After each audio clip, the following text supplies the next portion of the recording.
वृंदावन में एक अत्यंत सरल हृदय भक्त रहता था। उसका जीवन बहुत ही सादगी और प्रेम से भरा हुआ था। वह प्रतिदिन मंदिर के बाहर खड़ा हो जाता और आंखों में अश्रु भरकर ठाकुर जी को निहारता रहता। उसकी आंखों से बहते आंसू उसका हृदय खोल देते। एक दिन रात्रि में उसे स्वप्न आया।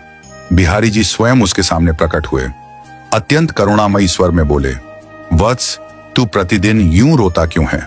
भक्त ने हाथ जोड़कर उत्तर दिया, प्रभु, मुझे कुछ नहीं चाहिए। मुझे बस इतना चाहिए कि मुझे यह अनुभव होता रहे कि आप मेरे साथ हैं। यही भाव मेरे जीवन का आधार है। भगवान मुस्कुराए और बोले, मैं सदा तेरे साथ हूं, और जब भी तुझे इस बात का अनुभव करना हो तो तू समुद्र के किनारे बालू पर चलना। जब तू पीछे मुड़कर देखेगा तो दो दो चरण चिन्ह दिखाई देंगे, एक तेरे और एक मेरे। तभी तुझे झांत होगा कि मैं तेरे साथ चल रहा हूं। भक्त बहुत प्रसन्न हुआ। अब तो वह रोज समुद्र किनारे जाता, कुछ दूरी तक चलता और फिर पीछे मुड़कर देखता। वहां उसके चरणों के साथ साथ बिहारी जी के छोटे छोटे दिव्य चरण चिन्ह दिखाई देते। वह नाच उठता, गाता और अपने जीवन को धन्य मानता। एक दिन उसके जीवन में वज्र समान पीड़ा आ गिरी। उसकी पूज्य माता का देहावसान हो गया। वह अत्यंत शोक में डूब गया। मां के बिना जीवन जैसे रीता हो गया हो। उसका हृदय बिलखने लगा, परंतु उसकी आशा की एक ही डोर थी, बिहारी जी। वह दौड़कर समुद्र तट की ओर गया।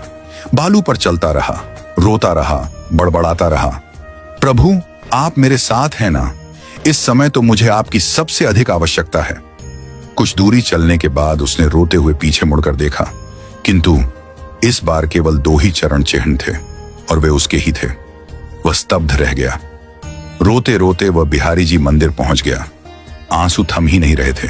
उसने मंदिर के द्वार पर खड़े होकर जोर जोर से पुकारा, नाथ, आपने मुझे छोड़ दिया? जब तक जीवन ठीक था तब तक मेरे साथ थे, और आज जब मेरी मां मुझे छोड़कर चली गई तब आप भी चले गए। ऐसा क्यों ठाकुर? क्या मुझसे कोई अपराध हो गया? वह रात भर मंदिर के बाहर रोता रहा, सोया नहीं। अंततः उसी रात फिर बिहारी जी उसके स्वप्न में प्रकट हुए। भक्त ने रोते हुए कहा, प्रभु, आपने आज साथ नहीं दिया। केवल दो ही चरण चिन्ह थे और उसी दिन मेरी मां मुझे छोड़ गई। इस दुख की घड़ी में आप साथ क्यों नहीं थे?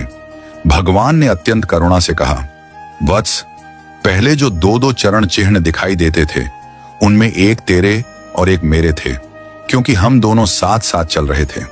लेकिन आज जो तूने केवल दो चरण चिन्ह देखे वे तेरे नहीं थे, वे मेरे थे, क्योंकि तू इतना दुखी था कि चलने की भी स्थिति में नहीं था।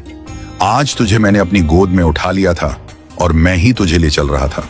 तू नहीं चला, मैं चला, और तेरे साथ नहीं, तुझे थामे हुए।